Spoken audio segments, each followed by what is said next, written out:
Good morning. पिछले भाग में हमने पढ़ा था मेघों के बन ठन के सज संवर कर आने से गांव में लोगों की क्या दशा होती है। बूढ़े पीपल ने आगे बढ़कर जुहार की। अब यहाँ पर कवि ने पीपल को, गांव में उगा हुआ जो पीपल का पेड़ है, उसे बूढ़ा पीपल कहा है।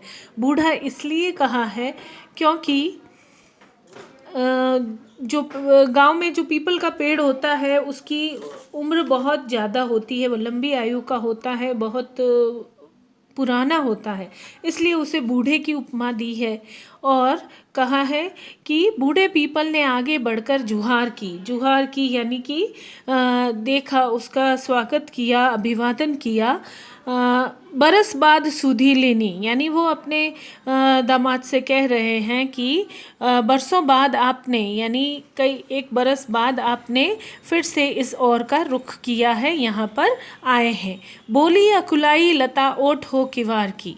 तो गांव में जब पति आता है तो पत्नी एकदम से उसके सामने नहीं आती, तो वह दरवाजे के पीछे से झांक कर देख रही है। तो मानो कोई लता जो है दरवाजे के पीछे से झांक कर देख रही हो।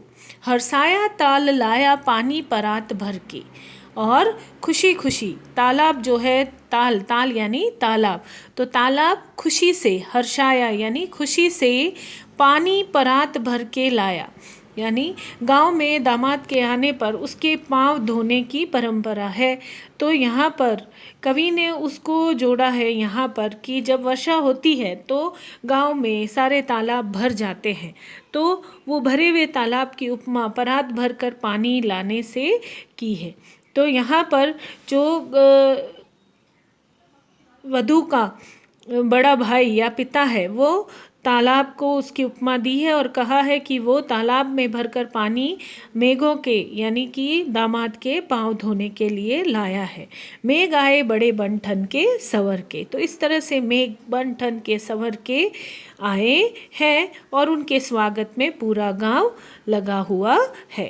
क्षितिज अटारी गहराई दामिनी दमकी।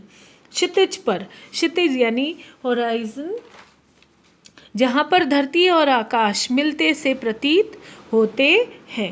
तो जब क्षितिज पर बादल छा जाते हैं, गहरे बादल, काले बादल छा जाते हैं और उनमें रह रह कर बिजली चमकती है, तो ऐसा प्रतीत होता है मानो कि पति और पत्नी का मिलन हो रहा हो। तो यहाँ पति रूपी मेघ और पत्नी रूपी दामिनी यानी कि बिजली का मिलन हो रहा हो। और ऐसे में क्षमा करो गांठ खुल गई अब भरम की। तो ऐसे में जो वधू यानी कि दामिनी के मन में जो भ्रम था, जो भी उसके मन में शंकाएं थी, वह सब अब दूर हो गई है, उसके भ्रम की गांठ खुल गई है, और अर्थात उसके मन की सारी शंकाएं दूर हो गई है। जब पत्नी और पति का मिलन हुआ तो मिलन के अश्रु बह निकले, बांध टूटा झरझर मिलन के अश्रु ढर के, यानी दोनों के मिलने पर जो वर्षा होती है, बादल और बिजली के मिलने पर जब वर्षा आरंभ होती है, तो उसकी उपमा कवि ने दोनों पति पति के मिलने पर जो शंकाएं दूर हुई और उसके मिलने पर जो उनकी आंखों से आंसू बह रहे हैं, उसे दी है। तो कवि ने यहाँ कहा है कि वर्षा की झड़ी लगने से जो आनंद और मिलन हुआ, उससे जो बूंदे बरसी, उसे आंसुओं का रूप दिया है। तो कवि यहाँ कह रहा है कि मेघ और बिजली के मिलने से वर्षा होने लगती है, और उस वर्षा को कवि ने दोनों के मिलन के अश्रु कहा है।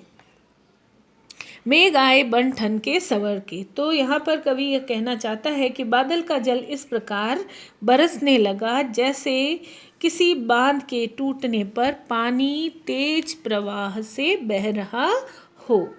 और क्षितिज को अटारी के रूप में यहाँ पर चित्रित किया है, यानी कि ऊंचा स्थान जहाँ पर जहाँ पर कोई झरोखा हो और जहाँ से आने जाने वालों को देखा जाता हो। तो यहाँ पर ऊंचे स्थान पर बादल और यानी कि मेघ और दामिनी का मिलन हुआ है और उनके मिलने से उनके बीच के जो शंकाएं वो दूर हो गई और उनके मिलने के आनंद से जो अश्रु बहे उसे वर्षा का रूप दिया है। इस तरह से कवि कहना चाहता है कि मेघ आए बड़े बन ठन के सवर के।